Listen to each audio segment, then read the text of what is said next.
Hey, I always tell you guys, when you're picking real estate out, make sure that you never compromise location. Okay, look at this location right here. Some of you been jabbing on me because, oh, Grant Cardone doesn't take his own advice. He went and bought a house in Malibu. He says not to buy a house. Number one, this is not a house. This is a piece of art located in one of the most popular places in the country, and certainly in the state of California. This is beautiful Carbon Beach. It is 150 feet of frontage on one of the most desirable beaches in Malibu. And I'm saying this as humbly as I can. I'm like, guys, look, if you ever get a chance in your life, I'm not just bragging here, I'm just trying to show you, don't compromise location ever. The moment you compromise location, you can fix a lot of things. I can fix the paint, I can fix the interior. This interior of this house is very, very dated. Some people will like the cedar shape, the cottage look. Some people will like that color, not like the color. The doors and windows are dated. They probably need to be changed. The pool at some point needs to be updated. It's 15 years old. Some people will be all right. Some people will be like, I don't like it. It's just a lap pool. But it's 75 feet of a lap pool on Carbon Beach with neighbors that are just on every major list. And it's just one super, super, super desirable little spot in the universe. So when you're picking real estate, doesn't matter how big it is. This house happens to be 10,000 square feet, interiors, 3-car garage, two stories, sits up on caissons that go 60 feet deep into the sand and into the granite to provide it with its base. It's got a 75-foot lap pool on the Pacific Ocean. It is just gorgeous, gorgeous. Can't build it again. If I had to build this again, it would take probably 5 years if you could get it approved. Probably would not get 10,000 square feet approved again. Would not get the pool approved. And just a fantastic, fantastic location. So for all of you that are out there hearing me say, oh, Grant Cardone doesn't take his own advice. You're right, man. I mean, I'm telling you, I would not. If I was on the come up, just trying to get my game on, just getting started, I wouldn't go buy a house that doesn't provide my best friend cash flow. If it doesn't have cash flow, what am I got to fund it. This house actually could provide me with cash flow. But if it didn't, the location's so ridiculous. If I do the right things with the interior and the colors and the cedar shake, the doors and windows, if I update this pool a little bit, do the right things with the stone, furnish it on the interior in a way that it should be, there's a real good chance I'll make money on this house. Now, you know what I paid because it's been posted all over the internet. What I paid for the house when Real Deal posted it in the Wall Street Journal. Some of you are like, oh my God, he overpaid for this house. How could this guy pay that much money for this house? What do you think I'm going to sell this house for in the future? 150 feet. There's 3 other homes on Carbon Beach that have 150 feet on the ocean. None of it, by the way, is elevated. None of it. Most of it is down on the sand. You got Larry Ellison down the street, Michael Milken.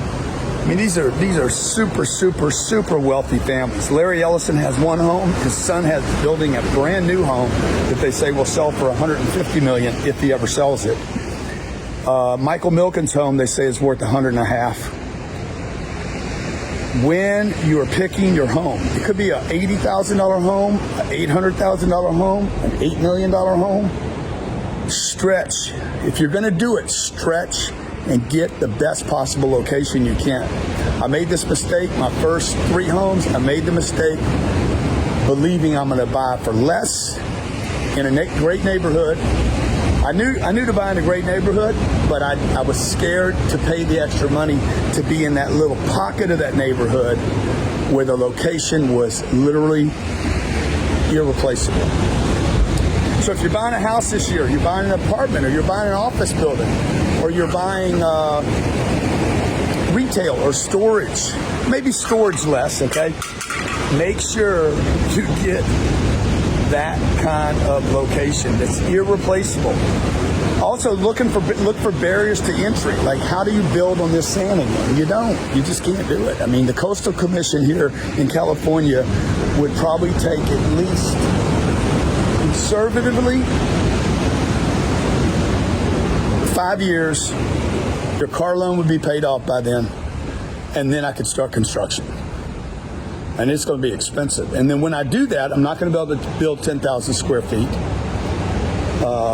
I'm probably not going to get the pool approved unless they grandfather it in, which is a term that suggests because I already had it, I can keep it. The gentleman that lives right here, he's been here, I don't know, 30 years. I think he paid nothing for this house. This little crazy one over here. What's the cat's name? Cool, super cool, dude. How you doing? Good.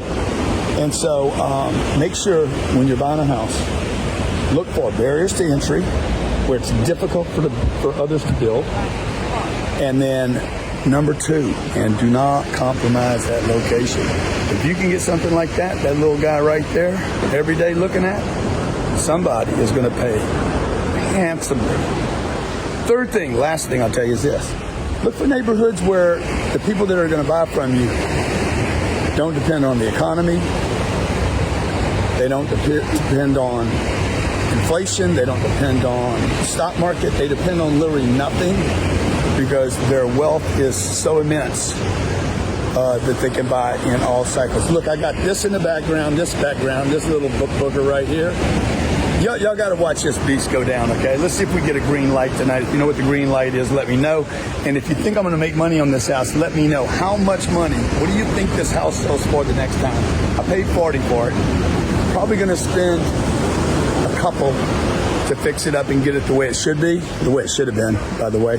Had the guy done what I'm going to do, he wouldn't have sold it for 40. He'd have sold it for probably, I think, well, I'll let you guess. What do you think the house sells for, trades for the next time?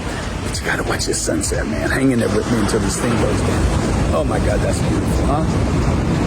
Oh, my God. People see that, all of a sudden their heart gets involved. They're like, man, I don't care what color the floors are. They have these ugly parquet floors in this house. Wait till you see what I do with them. They got these old dated doors and windows. Watch what I do with that. The kitchen had this ugly green stone. Oh, it's getting ready to go down. Watch it. I wish I could get a close-up of that. Let me get out of this shot so you can see this. This ugly green slab. Elena's bathroom was filthy, dirty, ugly, heavy. They had all this coping all around the house. Is it called coping or... the big heavy edges all around the tops and the bottoms, you know, the ceilings and the floors. I don't know how to say all that stuff, but watch it. Let's see if we see the green light. 1, 2, 3. Did you see it? Dang. I don't think we had a green light tonight. I don't know. Did you see it? Let me know if you did. Hey, what do you think I sell the house for? Let me know. And by the way, subscribe to the channel if you like what I'm doing here. I continue to deliver this information. If you like what I'm doing, subscribe to the channel. God bless. Be great.